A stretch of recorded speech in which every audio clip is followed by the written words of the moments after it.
नमस्कार. आज आपण करणार आहोत खुसखुशीत भरपूर पदर सुटलेली शंकरपाळी।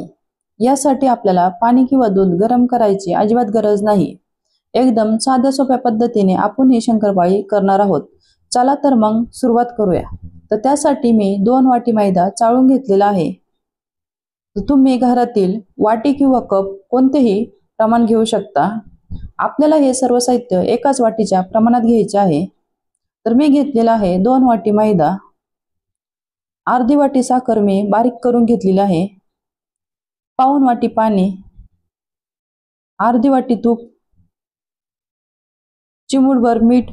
शंकरपाळी जरी आपल्याला गोड करायचे असेल तरी यामध्ये मीठ थोडं ऍड करायचं, जेणेकरून शंकरपाळीची टेस्ट छान येते। आणि अर्धा चमचा मी विलायची बारीक करून घेतलेली आहे।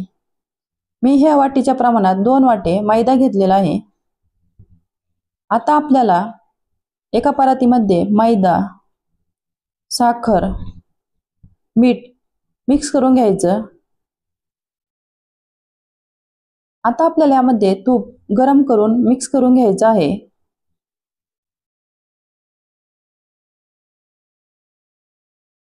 तूप गरम असल्यामुळे अगोदर ते या मैद्यामध्ये चमच्याने मिक्स करूया।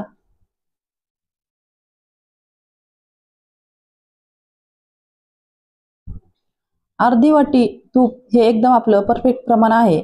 यामुळे आपली शंकरपाळी एकदम खुसखुशीत होतील।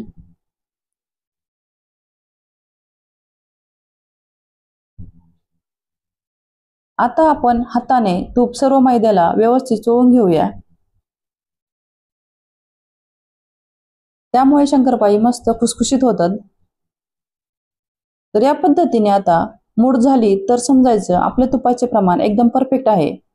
शंकरपाळी तळताना अजिबात वेळ घालणार नाही व खुसखुशीत होतील। आता यामध्ये विलायची ऍड करूया। विलायची मिक्स केल्यानंतर यामध्ये आपल्याला गरजेनुसार थोडं थोडं पाणी ऍड करायचं आहे। एकाच वेळी आपण सर्व पाणी घालायचे नाही। शंकरपाळीसाठी आपल्याला घट्टसर पीठ ठेवायचे आहे। तर गरजेनुसार थोडं थोडं पाणी ऍड करून याचा गोळा बनवून घेऊया।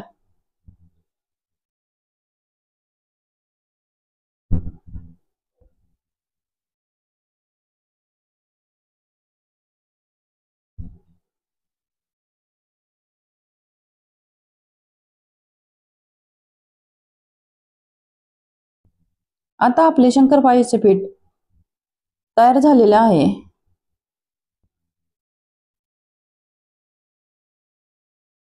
तर याचा मी व्यवस्थित गोळा बनवून घेतला आहे। आता यावरती आपण अर्धा ते पाऊण तासासाठी झाकून ठेवूया, जेणेकरून आपली शंकरपाळी एकदम खुसखुशीत होतील। आता माझं पाणी थोडं उरलेलं आहे, म्हणजेच मला अर्धी वाटी पाणी लागलं। पाण्याचं प्रमाण थोडं कमी जास्त होऊ शकतं। आता मी याला 45 मिनिटं झाकून ठेवले होते। आता हे पीठ पुन्हा एकदा मळून घेऊ।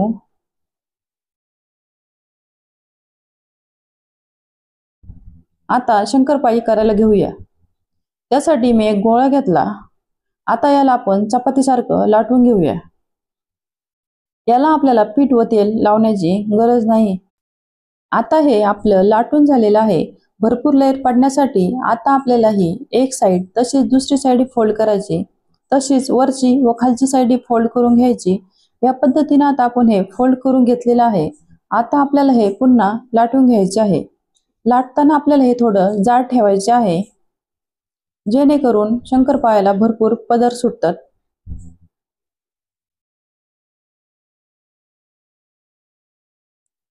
लाटून झाल्यानंतर आता याच्या कडा कट करून घेऊया।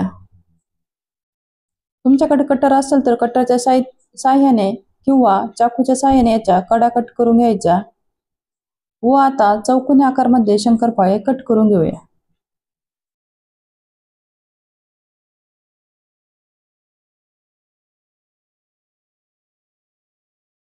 याच पद्धतीने आता आपण उरलेली सर्व शंकरपाळी करून घेऊया। शंकरपाळी तळण्यासाठी मी गॅसवरती तेल गरम करायला ठेवले आहे। तेल गरम झाल्यानंतर गॅसची फ्लेम कमी करून शंकरपाळी आपल्याला तळून घ्यायची आहे। एकाच वेळी मावतील एवढी शंकरपाळी तेलामध्ये टाकायची, जास्त गर्दी करायची नाही। गर्दीमुळे शंकरपाळी तेलकट होतात। शंकरपाळी मोकळी व्हायला लागल्यावरती ते हलवून घ्यायची व आता सर्व शंकरपाळी मंद आचेवर व्यवस्थित सर्व बाजूने आपल्याला तळून घ्यायची।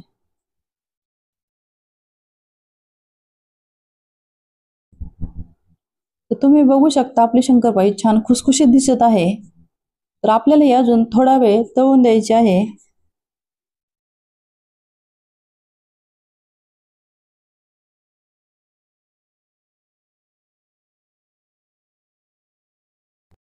आता आपली ही शंकरपाळी तयार झालेली आहे।